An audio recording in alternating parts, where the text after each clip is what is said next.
आंबिवलीत 11 वर्षाच्या मुलीवर लैंगिक अत्याचार, खडकपाडा पोलिसांनी केली आरोपीला अटक। कल्याण तालुक्यातील आंबिवली गावात एक अत्यंत धक्कादायक घटना घडली आहे। एका दुकानदाराने 11 वर्षाच्या मुलीवर लैंगिक अत्याचार केला आहे। या घटनेमुळे परिसरात एकच खळबळ उडाली आहे। पीडित 11 वर्षीय मुलगी ही आपल्या कुटुंबासह राहते। तिचे आईवडील भाजी विक्रीचा व्यवसाय करतात।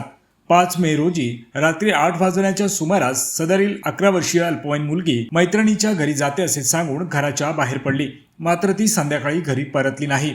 या मुलीच्या कुटुंबियांनी आजूबाजूच्या परिसरात शोध सुरू केला। दुसऱ्या दिवशी सकाळी ही मुलगी त्याच परिसरात आढळून आली। तिला विश्वासात घेऊन तिच्या कुटुंबियांनी तिला विचारले असता तिने सांगितलेला धक्कादायक प्रकार ऐकून तिच्या कुटुंबियांच्या पायाखालची जमीनच सरकली। आंबिवली येथील नदीकिनारी शूटिंग सुरू होती। ही शूटिंग पाहण्यासाठी ही अल्पवयीन मुलगी त्या ठिकाणी गेली होती। या नदीच्या परिसरातच गणेश म्हात्रे या नराधामाचे किराणा मालाचे दुकान होते।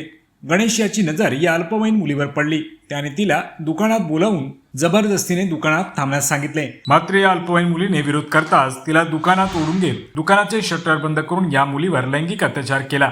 पीडित अल्पवयीन मुलीच्या कुटुंबियांनी या प्रकरणी खडकपाडा पोलीस ठाण्यात तक्रार नोंदवली।